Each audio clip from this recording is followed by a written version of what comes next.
Hey everybody, James from Untype here, and today we're talking about the 16 types in love.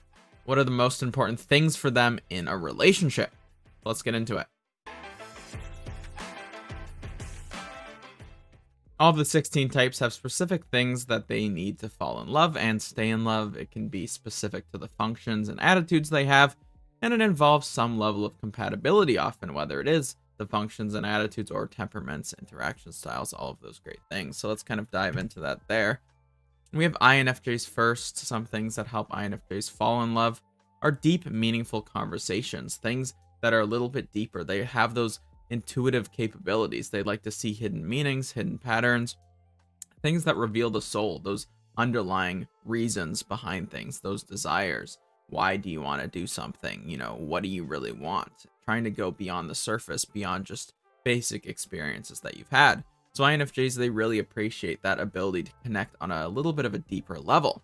Someone who's able to see and understand their inner world as well. INFJs do have a complex inner world, and they want somebody who's able to understand that, able to follow them. They don't just want to, you know, have somebody kind of understand their superficial qualities like their looks or their financial status or whatever. They want somebody who understands them on a deeper level, understands their values, what's important to them, why they want the things they want. They want somebody who truly gets them, which can be a pretty difficult thing for INFJs to find. Shared ideals, causes, shared missions, shared values. Those things are important to an INFJ as well because they're affiliative. They have that extroverted feeling pretty high up. They want people to have values that reflect the things they want, values that reflect their own as well, and things that they can work towards that make the world a better place or are able to give them a better future, a better life, something that provides them freedom or capability. So INFJs, they have that vision and they want somebody that's able to support both who they are now and who they want to become. Emotional safety as well. They want an emotional, a powerful connection, lots of life, lots of love, but they want something that feels stable, something that feels safe, because INFJs, they can be paranoid, they can be neurotic. They want somebody that's going to be there for them through the hard times, not necessarily going to be flighty or inconsistent or live in the moment. They want somebody that has kind of a good idea of the future and isn't just going to go one way or another based on how they feel. So they like that stability as well. And then we have ENFJs. ENFJs have a lot of similar needs. They like emotional depth. They like somebody who's able to express their emotions, who's able to be vulnerable, who's able to be grateful for them. That depth is really important, and they want somebody who's able to understand their vision as well. Someone who also has their own, that intuitive perspective as well. So kind of meeting both those intuitive and emotional needs is really important for an ENFJ. They want someone who brings out their best self. ENFJs, they do appreciate being loved and adored. They have that extroverted feeling hero. They appreciate when people are very emotionally happy around them and respond well emotionally, and that allows an ENFJ to feel more motivated and push themselves and overcome their fears and become their best self. So ENFJs appreciate that kind of supportive perspective. A shared desire, that's really important for an ENFJ as well, because ENFJs, they have those high intuition functions. They have NI parent, and they do want to make a lot of the big calls, but they want somebody to be along for the ride with them. They don't want to feel like they're constantly fighting to be able to be independent, because ENFJs are often fighting between independence and interdependence, the ability to be their own self, speak their mind, and go their own way, and also their ability to be validated by others. And that can be a contradicting kind of desire for ENFJs. So they want kind of a shared perspective. They want somebody to support their growth and their independence, but someone who also is able to work together as a team and do things with them and provide that kind of positive feedback as well. ENFJs, they like to feel like they're prioritized. They like to feel like other people are going to put them first. They're going to value them above other things. They really appreciate that in ENFJ. They want to give and provide and contribute, and they want that person to give some of that energy back. They want to be put first. They want to be, put above other things so that they feel like they're in an emotional safe space. You know, they want to be your best friend. They want to be your best lover. They want to be at the very best because that's where they get a lot of their internal self-worth. So those things are really important for them. INFPs, it's similar in some ways, but a little different as well. INFPs, they appreciate authenticity. Yes, they want that ability to be emotionally vulnerable. They want to have those feelings expressed by both them and their partner, but they want to be able to be themselves. They want to be authentic to their identity. They want to be idealistic. They want to be imaginative. They want to be sensitive and be allowed to be those things and have somebody really respect that and really approve of that behavior. They don't want to feel like they're different because of it. Feeling truly understood and accepted, connected to that, being able to be, respected from a TI user or accepted, that's really important to them because they don't want to feel weird. They don't want to feel, embarrassed. They do have those social anxieties. So being able to be understood and accepted on a deep level, despite, whatever things they might have or things they might do, they want to feel that kind of unconditional love. Subtle emotional intensity, and you can tell ChatGPT helped me edit my sentences here because it did add that in, the poetic connection. But the point is that INFPs, they do appreciate that deep romantic love. INFPs can be pretty romantic. They like writing letters, being grateful, giving little gifts. They are feeling heroes. They appreciate the full spectrum of the love languages. And so they do appreciate that connection, writing a song about somebody or having a song written about them. I've seen that happen before. Being able to write poems, write mixtapes. They like all of the different ways of expressing love, and ENFJs are kind of the same way. But an emotional intensity, being able to express those positive emotions very openly, that's important to INFPs. And shared dreams, things that have spark, have meaning, have intuitive future, because they are INFPs and types. They do want something that has, a bigger cause, a bigger picture. They don't want to just get stuck in the mundane necessarily. They want to feel like they're fighting towards something a little bit bigger than them. So that's important for an INFP to feel the depth of their connection. And we have ENFPs. ENFPs, they appreciate very similar things, but in slightly different ways. They do appreciate that emotional depth, but they like that curiosity, that fun. They like those other things as well. They do have pessimistic FI, pessimistic feeling. So while they do like emotions and sharing them, it's a little bit more tempered. They like to be able to show that love in different ways, whether it's going on an adventure, having fun, doing something spontaneous, whether it's being able to talk deeply about a subject and really dive into the, curious side of it and researching something and trying to think through something about the future.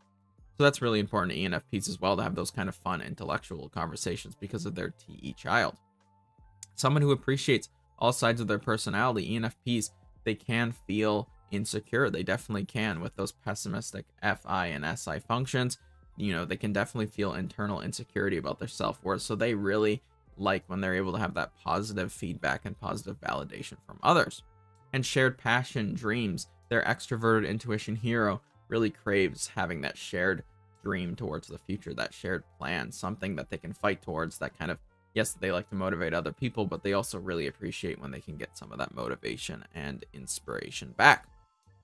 Feeling emotionally alive in their relationship, not feeling boxed in, judged, disrespected. ENFPs want to feel like they're cared for, feel like they're supported in their relationship. So if you really want an ENFP fall in love with you, it is kind of that variety of things. Yes, you want to have fun, go on adventures, you want to have that shared dream, shared purpose, that desire for them, but you also want to make them feel emotionally safe and comfortable. Then we have INTJs. INTJs, they really, are more on the intellectual side compared to the NFs. They like that shared intelligence, that shared strategic purpose. They want to be able to think things through, have the other person be very logical with their thinking, and make sure that their dreams and desires are supported by that logical and rational backbone. So being able to do things like shared research, shared planning, shared thinking, that's kind of a show of love for INTJs as well, because that's their intellectual disposition. But they still have that, subtle emotional depth behind all of that, behind that demand for competence and demand for logical, rigorous thinking. They do want to be able to express themselves and share their love and adoration. And when they feel safe, they're able to be a little bit more emotional than you would expect. But they do have that emotional side. They do have that passionate side as well. So they can show these things in a relationship. They're not just cold robots. They're very loving and passionate people.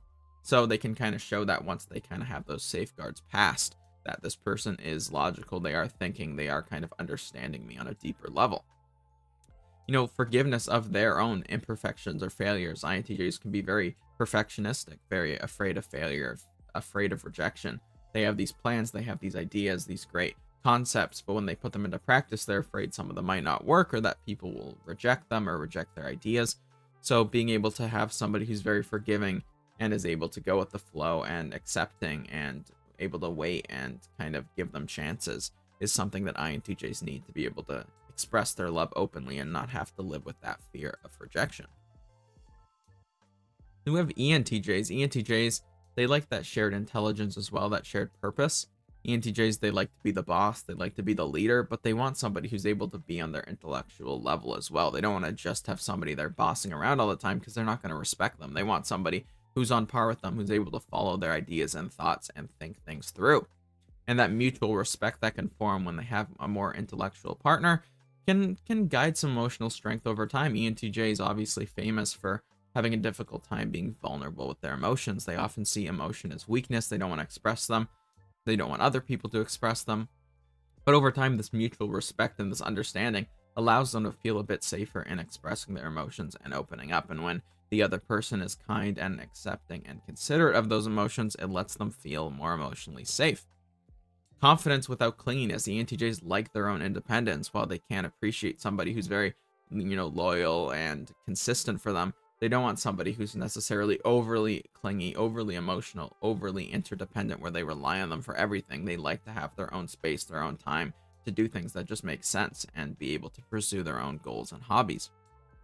Someone with a matching vision, someone who's able to understand their deep, plans for the future, their ability to strategize and see ahead. They don't want somebody who just lives in the moment and is very flighty. They want somebody who's able to understand and commit to a long-term future that includes them. So that's very important for ENTJs. And then we have INTPs. The intellectual curiosity is important for INTPs as well. They want somebody who's able to follow their thoughts and able to understand their thinking and bring up new topics and research things and consider different sides of the story. They don't want somebody who's very intellectually, childish, who's just going to assume things or believe things or be gullible. They want somebody who's going to think through things a little bit more and who's going to understand their desire to think through things. So that balance between logic and feeling is really important for INTPs. You want somebody who's able to follow them intellectually, but who's also able to give a bit of emotional, expression, because INTPs can struggle with expressing their own emotions. So when someone else does it, kind of helps them process their emotions and understand them on a better level. So someone who's able to, yes, follow them intellectually, but also have a little bit of more emotion than they're used to kind of pull them out of their comfort zone.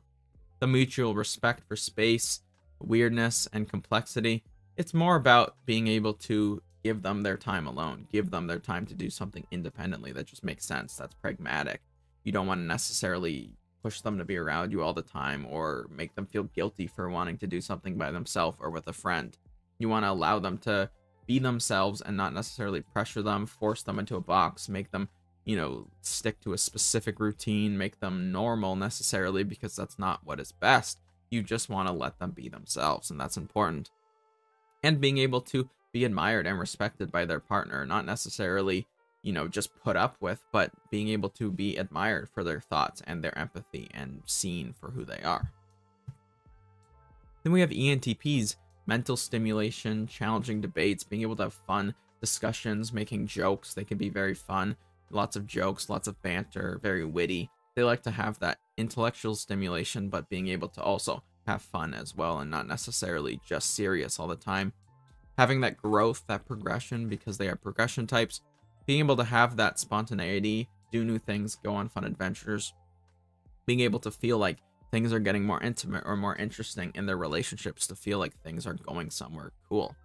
And being able to keep things interesting without drama, not being offended by every joke they make, not taking things personal when they say what they think and they're just rattling off the thoughts in their head. Being able to be a little resilient is good if you want to be with an ENTP.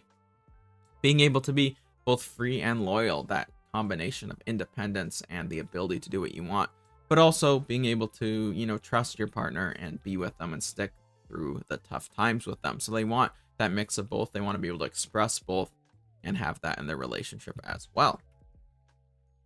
And we have ISFJs. ISFJs, they're a sensor type. They appreciate that gentle consistency, that ability to understand how important those past experiences, those past ideals are to them, that emotional warmth as well, being able to express some emotional warmth, not too much emotion because they are pessimistic feelers, so they don't want to be constantly reveling in feelings, but they want some emotional warmth and responsibility. They don't want someone who's childish. Small acts of service or kindness, showing your love through action, having them show their love through action and appreciating that, not necessarily wanting them to be overly verbose and constantly praising you, but showing their love through real concrete help. Support and encouragement without pressure. They don't want to necessarily pressure you, but they also don't necessarily want to be pressured way past their comfort zone. So understanding their comfort zone. And yes, you can sometimes encourage them to try new things or obligate them to try something new, and that can be good for them.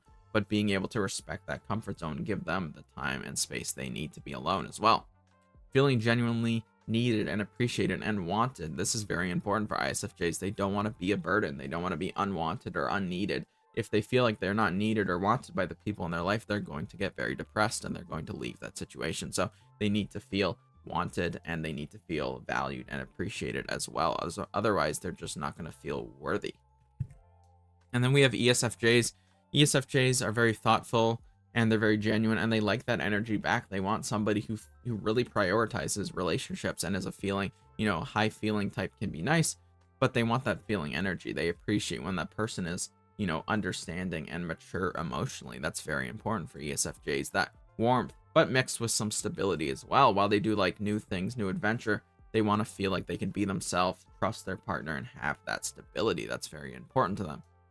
Some shared social values, that day-to-day understanding of what is important, being able to appreciate your partner, yes, but also prioritize them and value them and put them above other things. They don't want someone who has bad values, someone who's gonna value the wrong things, prioritize the wrong things, and be irresponsible. They want someone with emotional regulation and being supported in the same way they support others. They support other people. They want people to support and respect them back. That's very important for them.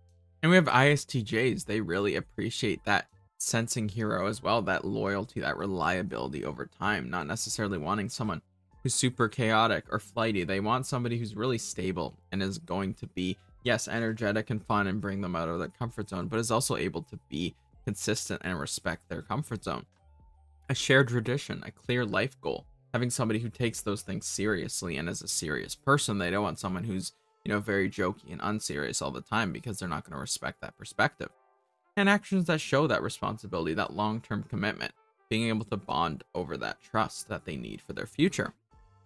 And finally, respect for their personal space and independence. ISTJs, they want to have some alone time to be able to process their feelings and just have their own enjoyment. So you got to be able to leave them alone as well. Sorry, it sounds like I'm becoming Darth Vader as I'm going through this. I'm just not drinking enough water, so that's that's why my voice is going through puberty throughout the entire video. We have ESTJs. So ESTJs, they really like clarity, confidence, life direction. They appreciate things like efficiency, as we all know, being able to be consistent, as SJs all are, but they want somebody who's a bit more intellectual as well. They want somebody who takes those things seriously and isn't necessarily going to be overly emotional and unstable. That mutual respect for structure, that mutual respect for goal setting, organization, those things are important to an ESTJ. They want someone who respects their organization and efficient skills. Someone who matches their energy and drive, somebody who understands why they're so hardworking and what they're going after and why that's important to them, and really understands their values and respects them and trusts them and needs them because of them. Look at that block. We got ISFPs. ISFPs, everything's doubled here because ISFPs, that's a double. Let's see if it's for the other slides too. Okay, just ISFPs get double the love, authentic emotional moments and tenderness, being able to express your emotions to them, and for them to be able to express their emotions. They are feeling heroes. They have those really optimistic feelings, so they like to be able to express those emotions in a safe space, not be judged, not be disrespected. ISFPs can be really afraid of how people are going to respond to their emotions, that they're going to not think highly of them, so they want to be able to be thought highly of for all of their emotions, and also be able to share those things they create, show people things, share their art, their music, whatever it is, and appreciate the present moment and enjoy the present moment. Respect those personal values and respect their personal time to be quiet and alone and be solitude as well. Solitary, yeah, that's the right way. Feeling emotionally free but deeply connected. ISFPs have that independent streak as well. While they are very emotional people, they don't always want to do things with another person. They sometimes just want to be able to do things themselves if they think that is the best way to do them. So giving them that time to do things pragmatically and alone, but also being able to express those emotions in a safe space. So it's a little bit of both. And then we have ESFPs, they appreciate playfulness, joy, being able to enjoy the present moment, have fun in the here and now, and live life to the fullest. They want to, yes, express their emotions, but they want to have a good time while doing it and have fun. And that's really important to them, that they have somebody who can appreciate the moment and someone who also is along for the ride when they want to do something or go somewhere, have that spontaneity within themselves and have a good idea. It's all breaking down now at the 20-minute mark. Affirmation, touch, shared excitement, being able to share those things with their partner. They have extroverted sensing hero, so they want those reactions from their partner. They want their partner to give good feedback. They're not going to have a good time if their partner's always complaining or whining or not having a good time. And yes, they can understand that comfort zone, but they want to pull other people out of it and have them enjoy that as well. The freedom to be authentic, express their emotions, be who they are, and be respected for it. They don't want to be disrespected or undermined because they are an emotional person. And we have ISTPs. ISTPs appreciate other people who give them the space to be independent, give them the space to have freedom, and are able to go along with them, have fun in that way, or allow them that space. That's really important. They don't want to just be judged or guilt-tripped because they want to have fun and do their own thing alone sometimes. They like to have that space to enjoy their life. A shared sense of adventure or spontaneity. They want somebody who is occasionally able to be along for that adventure, go along for that ride, and be, you know, an adrenaline junkie as well at times. Someone who lets actions speak louder than words. They really appreciate people who are true to their word, not going to be unreliable or inconsistent or dishonest. They want somebody who sticks to their word, and they can read their character that way. Then we have ESTPs. ESTPs appreciate excitement and fun and boldness in the moment, as well as ESFPs. They really enjoy having fun, but being able to take some risks, consequence-free risks, and have a good time and not necessarily worry too much about the future. They just want to enjoy the moment. So they want somebody who's able to match that energy and is also able to have a good time at the same time. Somebody who's able to be consistent and loyal to them. That's really important for ESTPs because they want to have that fun, push the pace, and have a good time, but they want somebody who's going to, like I said, go along for that ride. That physical chemistry and the spontaneous connection. I cannot talk right now. It's all breaking down now. But yes, so it's important for them to have that fun connection and also that physical chemistry. ESTPs, they care about that deep intimacy. They care about extroverted sensing hero. They want to be able to connect on a physical level as well as an emotional and intellectual one. It's not just about that. They want to be able to know that that person's having a good time with them, is giving them positive feedback, and they will be remembered fondly. So all of these things are important. I got through all of the different personality types. Those are just kind of a basic overview of the points of things that help the types fall in love and that they need in love. So I hope you guys enjoyed. Leave a comment down below if you got this far and you heard me start turning into a different person as my voice breaks down. And thank you so much for watching. Please subscribe as well, as it helps the channel, and have a great day.